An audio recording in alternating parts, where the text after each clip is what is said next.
আল্লাহর হাবিব নূর নবী সাইয়্যিদুল মুরসালিন রাহমাতাল লিল আলামিন, আমার আল্লাহ পাক রব্বুল আলামিন সকল সৃষ্টির মধ্যে থেকে আল্লাহ পাক তানাকে শ্রেষ্ঠ করে পাঠিয়েছেন। একবার জোরে বলুন সুবহানাল্লাহ। আমার আব্বাজান ভাইরা, আলোচনার শুরুয়াতটা যদি আমরা বুঝে যাই, আমাদের পরবর্তী আলোচনাগুলো অতি সহজ হয়ে যাবে। আল্লাহ যত মানুষ বানিয়েছেন তার ভিতরে আল্লাহ নবীদিগের মর্যাদা বেশি দিয়েছেন। এই নবী আম্বিয়ারা 1 লাখ মতান্তরে 2,24,000 আম্বিয়া, তার মধ্যকার আল্লাহ আমার রসুলকে সকলের সেরা নবী করেছেন। এবং মজার ব্যাপার হলো, রুহু যখন তৈরি করেন, রুহু সমস্ত রুহুগুলোকে ডাকলেন, এক জায়গায় করলেন, ডেকে বললেন তোমাদেরকে নবী বানাবো। তো তোমরা প্রত্যেকেই একটা গোষ্ঠীতে নবী হবে, তোমাদেরকেও একটা নবী বানাবো, তোমাদের সকল নবীদের একজনকে নবী বানাবো। ওয়াইযা খাযাল্লাহু মিসাকান নাবিয়্যিনা লামা আতাইতুকুম মিন কিতাবিন ওয়া হিকমা, তোমাদের মধ্যকার একজনকে নবী বানাবো, তোমাদের জ্ঞান, হিকমত, তোমাদের সত্যতা সবকিছু তিনি প্রকাশ করে দেবেন। কিন্তু তোমাদেরকে আজকে আমার কাছে বলতে হবে যে তোমরা তাকে নবী বলে মানছো। সমস্ত আম্বিয়ারা রুহু অবস্থায় বললেন, আল্লাহ আপনার শেষ নবীকে আমরা নবী হিসাবে গ্রহণ করে নিলাম। জোরে বলা যাবে না? সবাই নবী হিসাবে গ্রহণ করে নিলেন। সকলে যখন নবী হিসাবে গ্রহণ করলেন, আল্লাহ পাক বললেন ঠিক আছে, শুধু গ্রহণ করলে হবে না, প্রচারও করতে হবে। দুনিয়াতে গিয়ে তোমাদের প্রচারের দায়িত্ব দিচ্ছি, শেষ নবীকে হাবিবুল্লাহ শানে সমস্ত প্রচার করে দেবে। আমার আল্লাহ পাক রব্বুল আলামিন আল্লাহ तमाम আম্বিয়া আলাইহিস সালামকে আল্লাহ যুগের পর যুগ এক একজন করে আল্লাহ পাককে নবী করে পাঠালেন। আদমকে আল্লাহ পাক যখন বানাবেন, আমার নবী দয়া নবী বললেন আদমকে আল্লাহ পাক সৃষ্টি করবেন, আদম নবী দিগের ভিতরে প্রথম নবী হবেন। কিন্তু বড় মজার বিষয় হলো কি জানো, আমার আল্লাহ ওয়া আদমু বাইনার রূহি ওয়াল জাসাদি, আমার আল্লাহ আদমকে তখন নবী বানাননি। আমার আল্লাহ ওয়া আদমু বাইনার রূহি ওয়াল জাসাদি ওয়া আদমু বাইনাল মা আদম মাটি এবং পানি রয়েছে পানির জায়গায়, মাটি রয়েছে মাটির জায়গায়। আমার আল্লাহ পাক আমাকে তখন নবী বানিয়েছে। আদম প্রথম নবী, কিন্তু সৃষ্টিতে শুরুয়াতে নবী বানিয়েছেন হুজুরকে। আল্লাহ সে কথাটা হুজুর নিজেই সাফাই দিয়ে দিয়েছেন। এ বিষয়টা আমাদের কাছে খুবই পরিষ্কার। আমার আল্লাহ পাকের হাবিব বললেন, ও দুনিয়ার মানুষেরা, ও আমার সাহাবীরা, আমাকে শুধু নবী বানিয়েছেন না, আমাকে শুধু রাসূল বানিয়েছেন এটা নয়। আমার আল্লাহ পাক রব্বুল আলামিন আমাকে নবীদিগের শিরোমণি করে আমার আল্লাহ আমাকে সৃষ্টি করেছেন। আমার আল্লাহ পাক কিছুই বানাতেন না, আসমান জমিনে যা কিছু তোমরা দেখতে পাও তামাম সৃষ্টির শুরুতে আমার আল্লাহ আমার নূরকে আমার আল্লাহ প্রথমেই বানিয়েছেন। নূরে মুহাম্মদকে প্রথমেই আল্লাহ এক ছিলেন, আল্লাহ পাক তিনি এক, আল্লাহ ছাড়া আর কিছুই নেই। আল্লাহ দ্বিতীয়ত আল্লাহই সৃষ্টি করলেন প্রথমেই নবী নূরকে। এটা হলো সৃষ্টির সূচনার কথা বলছি। হুজুরকে আল্লাহ পাক সৃষ্টির সূচনাতেই আল্লাহ প্রথমে বানিয়েছেন। আমার আল্লাহ পাক রব্বুল আলামিন আখির জামানা নবী নূর নবী হাবিবুল্লাহকে আল্লাহ পাক বানাবেন। সূচনাতে আমার আল্লাহ পাক রব্বুল আলামিন নবী নূরকে সৃষ্টি করে সময়ের সাথে আদম নবীর মাধ্যমে আল্লাহ পাক যুগে যুগে যুগে যুগে বিভিন্ন নবী আলাইহিস সালাম আল্লাহ পাক একের পর এক ধারাবাহিকভাবে হযরতে ইব্রাহিম, হযরতে ইসমাঈল আলাইহিস সালাম, আমার মহান আল্লাহ পাক রব্বুল আলামিন এমন করে পরিবর্তনের এমন করে পার করতে করতে হযরতে আদম আলাইহিস সালাম থেকে নিয়ে আব্দুল মুত্তালিব থেকে আব্দুল্লাহর পেশানিতে আমার নবীর নূরকে আল্লাহ পাক পৌঁছে দিয়েছিলেন। এভাবেই এসেছে। আম্মা জান আমেনা বর্ণনা করেন, আমার যেদিন বিবাহ অনুষ্ঠিত হয়, আমি আমার বিবাহের দিনেতে আমি আমার আব্দুল্লাহকে যেমন দেখেছি, আমার বিবাহের দিনে আমার আব্দুল্লাহকে আমার স্বামীকে যেমন ভাবে আমি দেখলাম, আমার যেদিন বিবাহের পরে আমাদের একত্রিত করা হয়, এক ঘরেতে আমরা রয়েছি, আমি আমার আব্দুল্লাহর পেশানিতে, আমি আমার আব্দুল্লাহর কপালেতে আমি বুসা দান করেছিলাম। এই বুসা দান করার বিনিময় আমি পরবর্তী সময় দেখতে পেলাম আব্দুল্লাহর পেশানিতে যে নূরের আলো চমকাতো, আমার বুসা দেওয়ার বিনিময়ে আর আলো চমকায় না। আমার আল্লাহ মহান রব্বুল আলামিন আল্লাহ ওই নূরের আলোটাকে আমার আল্লাহ নূরের পেশানিতে নিয়ে, আব্দুল্লাহর পেশানিতে নিয়ে আমি আমেনা আমার রেহেমে দান করে দিয়েছে। আমেনা রেহেমে চলে গেল। ঠিক এভাবে নবী মুহাম্মদ সাল্লাল্লাহু আলাইহি ওয়াসাল্লামের নূরকে আল্লাহ পাক তিনি গর্ভে আম্মা জান আমেনার গর্ভে দান করেছেন। আম্মা জান আমেনা বলেন, আমার গর্ভে ধারণ করার পরে আমি আমেনা রাতের পর রাত আমি বারবার স্বপ্ন দেখতাম। আমাকে এক তারিখে একজন পরিচয় দিয়ে দিলেন, আমি জিবরাইল আমিন। মহান আল্লাহ আমাকে পাঠিয়ে দিয়েছেন, ও আমিনা আমাকে পাঠিয়ে দিয়েছেন মহান আল্লাহ। আমি এসেছি তোমার কাছে, তোমার গর্ভে আমার আল্লাহ পাক নবী মুহাম্মদুর রাসূলুল্লাহ সাল্লাল্লাহু আলাইহি ওয়াসাল্লাম কি আল্লাহ পাক তোমার গর্ভে দান করেছেন। বেশ কিছুদিন অতিক্রম হওয়ার পরে পৃথিবীর জমিনে নবী কুলের শিরোমণি আগমন করবেন। ও আমেনা, আজ আমি বলতে এসেছি, যখন দুনিয়াতে তোমার সন্তান ভূমিষ্ঠ হবে, আসমানে তোমার সন্তানের নাম রাখা হয়েছে আহমদ, আর জমিনে তোমার সন্তানের নাম রেখে দেবে নবী মুহাম্মদুর রাসূলুল্লাহ সাল্লাল্লাহু আলাইহি ওয়াসাল্লাম। মুহাম্মদ নাম রাখবে। আমি বলতে চাইছি, আজকে যোগীর রাজ্যে আই লাভ মোহাম্মদ মুছে দিয়ে সেই আই লাভ মোহাম্মদ নাম লেখার কারণে, আই লাভ মোহাম্মদ সাল্লাল্লাহু আলাইহি ওয়াসাল্লাম লেখার কারণে যদি কেস দেয়, তাহলে ব্রিটিশের আমলে দাড়ি রাখলেও তো কেস দেওয়া হতো এবং ট্যাক্স চাপানো হতো। এখন বর্তমানে যে ভারতীয় সরকার, এরা ব্রিটিশের থেকে আরো খারাপ না ভালো? আরো কঠিন খারাপ। আমাদেরকে ঐক্য হয়ে ইসলাম বাঁচাতে হবে, লড়াই দিতে হবে। মনে রাখবেন, আজ শুধু নবী দিবসের মাহফিলে কেবল নবী দিবসের আলোচনা শোনার নাম ইসলাম নয়, আমার নবীর ইজ্জত বাঁচানোর জন্য জীবন দিয়ে লড়াই করার নামই হলো ইসলাম। আজকে সে কথাই আপনাদেরকে বলবো, আপনি কিভাবে লড়াইটা দেবেন তা আলোচনা আমার পাঠ ভাবে আলোচনা আমি ইনশাআল্লাহ করব। কথা আপনি বুঝতে থাকেন। নাম পাঠিয়েছেন, এই নামকরণ কার পক্ষ থেকে হয়েছে বললাম?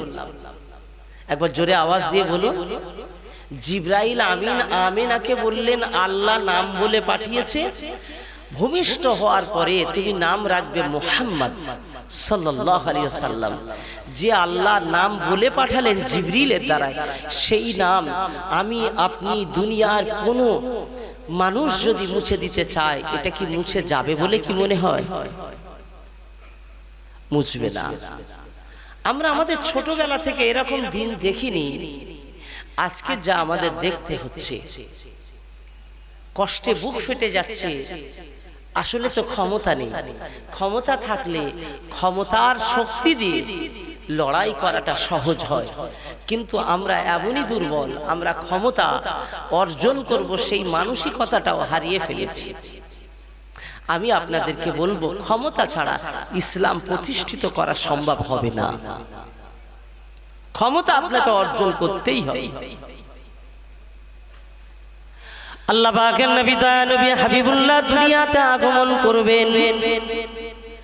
আম্মা জান আমেনা বর্ণনা করেন, আম্মা জান আমেনা বর্ণনা করেন, খরাজা মিন্নি নূরুন, আল্লাহ যখন আমার গর্ভে থেকে নবী মুহাম্মদ সাল্লাল্লাহু আলাইহি ওয়াসাল্লামকে দুনিয়ার জমিনে যখন পাঠালেন, এমন একটা জ্যোতির্ময় আলো দুনিয়াতে দেখতে পেলাম, যে আলোতে মক্কা আলোকিত হয়ে গেল। কেবল নয়, শাম দেশ পর্যন্ত আলোয় আলোকিত হয়ে গেছে। শাম দেশ। এই জন্য আল্লাহ পাক কোরআনে বলেছেন ওয়াসিরাজাম মুনীরা, আমি আমার হুজুরকে, আমি আমার হাবিবকে সিরাজাম মুনীরা করেছি, উজ্জ্বল প্রদীপ করেছি, এমন আলো বানিয়েছি, এমন উজ্জ্বল প্রদীপ করেছি, আমার হাবিবের আলোতে পৃথিবী আলোকিত হয়ে যাবে। জোরে বলা যাবে না?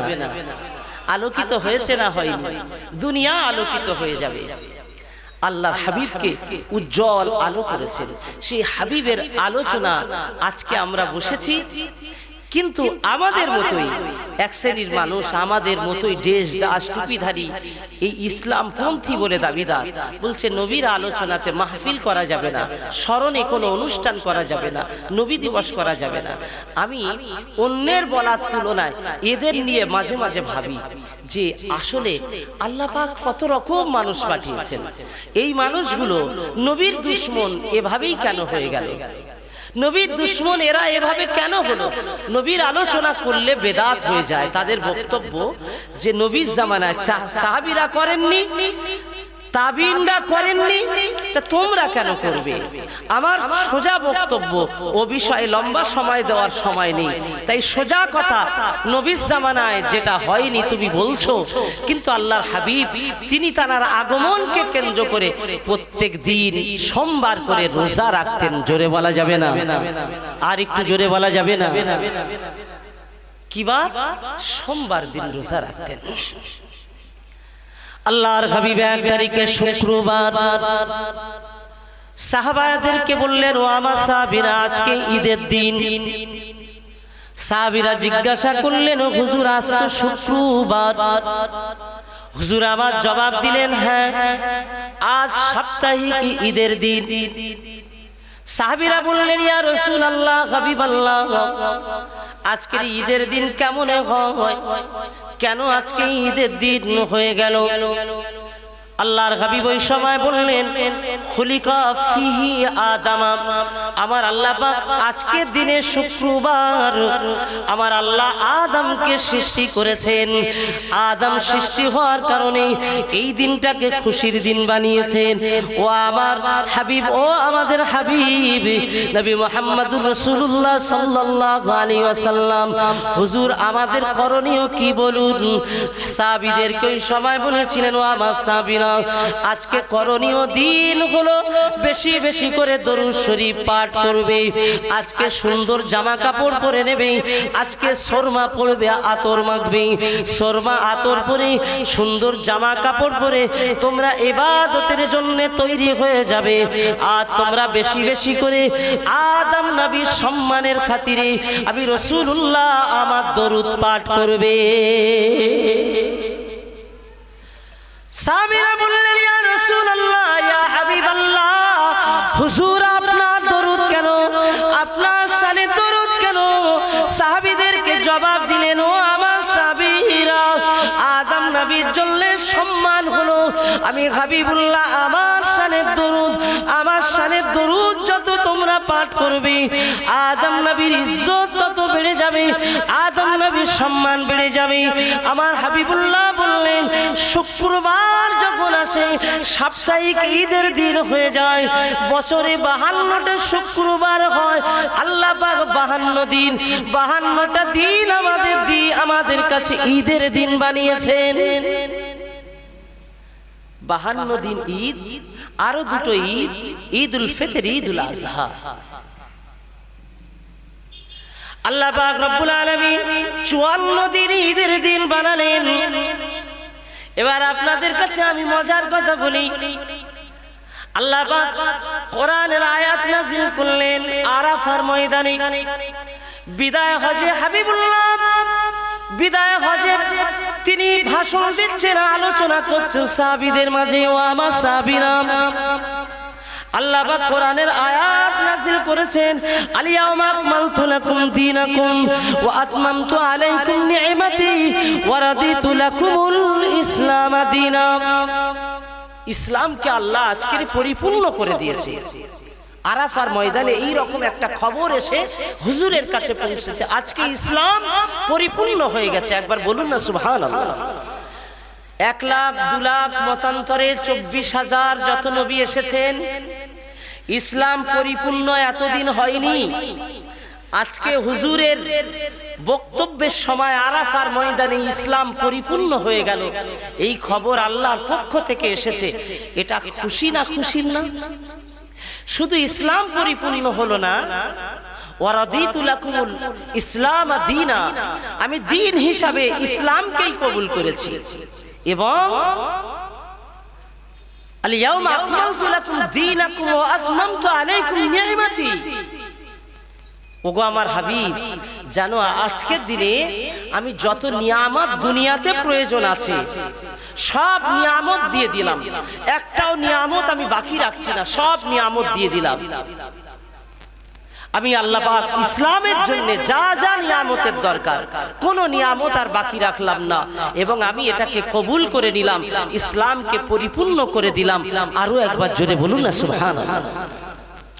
সাহাবী হযরতে ওমর থেকে বর্ণিত, আরাফার দিন তো ঈদের দিন, আমি স্টেজে আছি, পরে কথা বলি, ঠিক আছে? নেমে কথা বলি। আজকে ঈদের দিন, তারপরেও আরাফার দিনে যেদিন আয়াত নাযিল হয়েছে, যে খুশির খবর আলাদা, ফের এটাও আমাদের কাছে ঈদ। তাহলে 54টা ঈদ, তারপরেও আরাফার দিন ঈদ, এই আয়াত নাযিল হওয়ার দিনটাকেও খুশির দিন। তাহলে 54 আর 1 55 হলো, ঠিক না? আমি এই কথাটা কেন বলছি ভালো করে বুঝতে হবে আমাদের। আদম নবী আলাইহিস সালাম, তিনি সৃষ্টি হওয়াতে আল্লাহ যদি জুমার দিন ঈদ বানায়, আমার আল্লাহ পাক আদমকে বানাতেন না, হুজুরকে না সৃষ্টি করলে হুজুর যেদিন এসেছে সেই দিনটা খুশির দিন, ঈদের দিন হবে কিনা এবার জোরে বলুন। হ্যাঁ, হুজুর না আসলে আদমের ঈদ হতো বলে মনে হয়? আমার হুজুর না আসলে দুটো ঈদ, ঈদুল ফিতর, ঈদুল আযহা হতো বলে মনে হয়? আমার হুজুর না আসলে ইসলাম পরিপূর্ণ এ বিষয়টা আর থাকতো বলে মনে হয়? তাহলে হুজুর আসার কারণে সমস্ত ঈদ হুজুরের আগমনের ঈদে কুরবান হয়ে যায়, জোরে বলা যাবে না? তাই তো অন্যান্য ঈদে আমরা খুশি মানাই, হুজুরের আগমনকে কেন্দ্র করে এই মাসে আমরা বেশি বেশি করে হুজুরের সিরাতের আলোচনা করে আমরা খুশি মানাই। এখন যদি এই খুশি মানানোটা বেদাত মনে হয়, হতে পারে আপনাদের কারো, হতে পারে, আমি বিরোধী হচ্ছি না। বেদাত যদি মনে হয়, তাহলে বেদাত তো নবীর জামানায়, কোরআন তো নবীর জামানায় এসেছে, নবীর উপরে কোরআন নাজিল হয়েছে। আজকের দিনে কোরআনে এত বেদাত, এই কোরআনটা বাদ দেওয়া উচিত তো। কোরআনে বেদাত, মসজিদে বেদাত, কোরআনে বেদাত, মসজিদে বেদাত, মাদ্রাসাতে বেদাত, যেদিকে তাকাবো বেদাত আর বেদাত ভরে আছে। তোমরা সে বেদাতগুলোকে নিয়ে তো কিছু বলো না। মানুষের মাথাগুলো খারাপ করে দিচ্ছে আজকে বেদাত বেদাত করে। নবী দিবস করে কি হবে? আজকে আমার ঘটিয়ারই একটা জলসা আছে আজকে, তো সেখান থেকে আমার ফোন করে বলছে যে ভাইজান, বহু মানুষ বিরোধিতা করছে, বলে এই বেদাতি কাজ করা ঠিক না, আপনি একটু এই বিষয়ে একটু কথা বলবেন। আমি বললাম জি ইনশাআল্লাহ, আল্লাহ যদি আমাকে নিয়ে যায় কথা বলবো। তো মসজিদে বেদাত আছে, কোরআনে বেদাত আছে, মাদ্রাসাতে বেদাত আছে, সেই বেদাতগুলো নিয়ে আজকে আমাদের জবানে কথা নেই। আপনারা শুনেছেন কখনো যে কোরআনে বেদাত আছে? বেদাত দুই প্রকার হয়, একটা হলো বেদাতে হাসানা, আর একটি হলো বেদাতে সাইয়া। বেদাতে সাইয়া করা যাবে না, বেদাতে সাইয়া করলে জাহান্নামে যেতে হবে। আর বেদাতে হাসানা করলে আল্লাহ পাক আরো বেশি খুশি হয়, বেদাতে হাসানা করলে সওয়াব হয়। জোরে বলুন না সুবহানাল্লাহ। সেটা কেমন? কোরআনে বেদাত কেমন জানেন? আমার নবী পাকের জামানায় যে কোরআন, আল্লাহর হাবিবের উপরে কোরআন নাজিল হয়েছে, এই কোরআনে জের জবর পেশ আপনারা কোরআন তেলাওয়াতের সময় দেখবেন জের জবর পেশ কোরআনে রয়েছে। এই কোরআনে নবীর জামানায় সাহাবীদের সময় জের জবর পেশ লাগানো ছিল না। হাজ্জাজ বিন ইউসুফের জামানায় অনেক পরে কোরআনে জের জবর পেশ লাগানো হয়েছে। সুতরাং জের জবর পেশ যখন নবীর জামানা ছিল না, হাজ্জাজ বিন ইউসুফের জামানায় কোরআনে জের জবর পেশ লাগানো হলো, তার মানে কোরআনে তো বেদাত ভরে গেছে। কি ঠিক? তখন ছিল না তো নবীর জামানায়, এখন ভরা হচ্ছে।